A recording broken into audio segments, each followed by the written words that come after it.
What's going on, YouTube?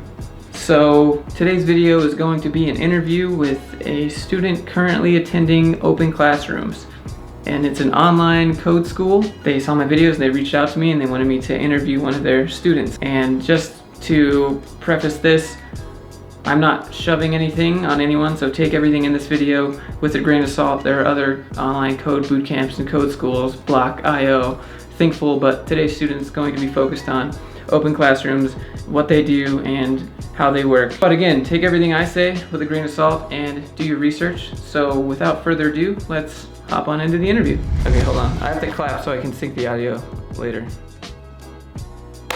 Oh, that was a shit clap. Hold on. So tell me about yourself. I'm Seth. I am 20 years old and I knew nothing about tech before this path. And I don't know, I live in Spain right now, but I've lived all over the world for the last 5 years. And what were you doing before you started OpenClassrooms? I was studying French in France. Right. Yes, So, and I was really involved in arts and in education things and volunteer and everything that you would not think of when you think of a programmer, basically. right. What were you going to university for all that? Yeah, well, I was doing a university course for French in France, and then before that I was living in Barbados, and Yeah. I wasn't going to university yet. I was kind of just doing a lot of volunteer work and working as a teacher in theater and stuff like that. So did you just did you quit or did you drop out or? None. I finished what I was doing because in Barbados I finished what I was doing and I decided to go to France, and the French thing was just a semester. It wasn't a career. It was just a semester of French studies. Okay. And so then why did you decide to do tech stuff from the polar opposite end? Yeah, out of nowhere. Honestly, somebody asked me to help them with their WordPress site out of absolutely nowhere, out of need. And I started doing it, and I actually was having a lot of fun with it, even though I had no idea what I was doing. And then I decided I wanted to try a little bit more of, I don't know, making it work and seeing what was behind that. And I knew there was some HTML or CSS involved. I had no idea what it was, but I knew it was involved in it. So I started Googling, and one thing led to another, and I found OpenClassrooms through an ad on Facebook. And I gave it a chance, and I actually really ended up enjoying it. And now I'm fully enrolled in it. You mentioned that you were on a path earlier. What path were you on? What do you mean on a path earlier? You said that you just started your path and you're talking about the OpenClassrooms path. Are you on the front end or the full stack? Oh, or? front end. Yeah. Do you like it? What do you think of an online? How does that work for you? I am a person that doesn't really like people. I like people, but not in large amounts. It makes me a lot of anxiety. It gives me a lot of anxiety. So online studies was great because I could have people in a limited amount, in different online, workplace and stuff like that they do. But the teaching was more one-on-one, and it felt like it was a little bit more individual, even though it's made in a global aspect. I just really like how it, I felt like they were talking to me, and that's all I needed to focus on, and not in the 20 people that were around me in the classrooms. So I feel like a lot of people think they might get stuck with an online boot camp. What do you do? How do you deal with that? I understand that. I think it takes a lot of self-discipline and planning. I am in general a person that likes to plan my day a lot and have a schedule of what I do, and I think that helps me a lot to get through it. So what about how does the curriculum work? Do you have you meet with someone every week or? I do. So there's 9 projects that I always refer to with my friends as mini thesis, because it's a whole process of preparation and then doing the project and then actually presenting it. But for that you have a mentor that you meet up with every week. In my case, I'm very lucky because the mentor I was assigned to, it's great and it's very similar to me, and I can speak from my experience, and I can just tell that my mentor has definitely made a huge difference in my learning. Mm-hmm. Because it's nice to just have somebody who's there when you have any questions, when you have any existential crisis because something in your code doesn't work or something like that. So it's nice to just have that person. So did you Google other code boot camps before you decided to just go with what you saw on Facebook? I did. That's why I went with what I saw on Facebook, actually. I had Googled a bunch of things, and I had actually started some courses. I don't remember with which platforms, but I know there were like online platforms, and I wanted to do boot camps. But honestly, for me, none of them were really affordable. That's why I haven't done like an official career so far. Right. I hadn't found the opportunity of being able to afford it. I pay for it myself and everything, and when you're 20, you don't really have the budget to be paying $40,000 for a semester of school in like a university in the States, or $3,000 for like, I don't know. A lot of like quote unquote like boot camps type deal are usually about 10 grand, and you have to pay that all up front. And I think after looking at OpenClassrooms, I think it's like a monthly fee, and then you can go at your own rate. I'm like, that's why I like that, because, for example, the estimated time is 12 months, but I try to do it faster because, first of all, I just get along with it faster. Everyone has a learning pace, and I've been able to do it faster than that. And that's really comforting, because in like just general like traditional coding platforms, you can't just be like, oh well, I finished earlier, but I still paid 10,000 grants.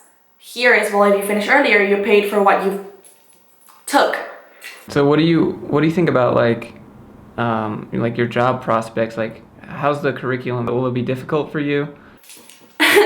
I honestly don't think so. Mainly because with OC, they prepare you not only with like the knowledge, whatever, that a college in general will prepare you with, but they give you a project for your portfolio, which I think is really great. These 9 projects that you do that I mentioned earlier, to me, they help you kind of like have something set up already to give a future like job prospect.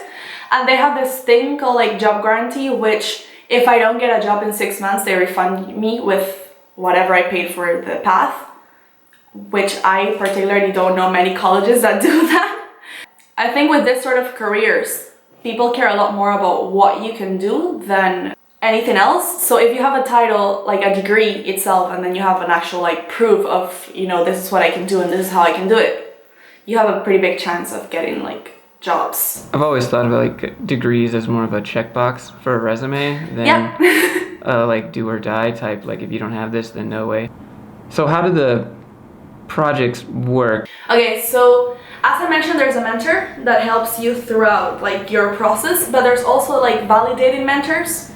So there's courses, and you start by doing the courses on your own time at your own pace, and that prepares you theoretically, like in terms of like the theory of how to code and blah blah, for the projects. And the projects give you the actual practice, and if you have any doubts, you go to your mentor or to your like classmates and whatever. And then all of that, after you're done with your project and your code and everything is set up, you present that to like a validating mentor, which it's like a kind of like a video call that we're doing now. You present your code, you present why you did it. Sometimes you have to like simulate that you are talking to a client, which I think it's really cool. I think it's very progressive in terms of like education. It goes like a different direction, and that's particularly like why I like it. I'm not a huge fan of like traditional education and their systems. So for me to find this was actually like a very like nice sense of relief. I don't know, it covers everything. It covers like all the bases, and you do whatever you want with it, and however long it takes you, then that's fine. Besides the job guarantee, where if you don't get a job in 6 months, then they give you all your money back, what about like outside resources? How do they prep you for that? Do they help you with your resume and LinkedIn or? Okay, so the very first project in at least my path is literally to prepare you for that. It's basically you do like a learning journal, and you kind of prepare yourself and you put your thoughts and everything. But then a part of it, like, and a part for actually to be validated, is for your LinkedIn to be like up to date and well said, and for your resume to be like filled properly, and they give you some tips and stuff. Well, also like my full-time job, right? I'm a developer, and she She'll give me the designs, you know, like in the first project, they give you the design, you have to code it. That's what I do on a day-to-day, and then I get with the back-end guy, and then we connect it, and there's a lot of times where she'll hand me something, she'll be like, can you make this? And I'll be like, no, I don't really know how to do that, and I've never done that before, but I'll figure it out, I guess. And she's like, okay, here you go. I think people have to be okay with feeling dumb for an indefinite period of time. Like, it can be really frustrating if you, like, if you're one of those people that, like, is used to getting it or used to understanding it and it like clicks after like 5 minutes, because it didn't happen for me, and it was really frustrating at first, but then, you know, like I'm just gonna accept feeling dumb for the next rest of my career, and that's how it is. I try to see it a little bit more as like feeling challenged, just because I'm a person that was like that. I used to get things like very quickly, and then I came along and I was like, this is horrible, I feel stupid. And then my mentor would like explain things to me, and I'm like, oh, this makes a lot of sense. I feel stupid. And she was just like, you've been doing this for 2 months. People have been doing this for 10 years. That's basically it is. Like, none of us know what we're doing. We're all figuring it out as we go. And there's like, the thing is like, there's really no need to like reinvent the wheel. It's just applied everything. Like, a lot of this stuff has been made or being made by other people. You just have to know how to make it work. Yeah, I agree. So, if they want to like contact you or reach out to you, where should they go? You have a blog, right? I do, actually. Since I started, well, halfway like through my career, which means a month ago, I decided I want to start writing about tech stuff and like just non-traditional things that people talk in the tech community. So I have a blog which is called For the Art of Code, and there have like all of my contact information is there. I have an article about OpenClassrooms, and just everything is there. Yeah, so thanks for doing the interview with me. Thanks for taking the time. Thank you for doing it with me as well. It was really nice, actually. So that's the interview, and that's kind of how OpenClassrooms works. And if you have any questions or comments for Steph, you can go to her blog at fortheartofcode.com. And if you want to learn more about OpenClassrooms, you can go to their website, openclassrooms.com. They gave me a discount code to use if you're interested. I'll put it on the screen. If you have any questions, comments, or concerns, you can leave them in the comment section below. If you want to see more videos like this, be sure to subscribe. Again, take everything in this video with a grain of salt. Do your research. I'm not trying to shove anything on anyone, and I hope everyone has a great Thanksgiving. So, see you in the next video.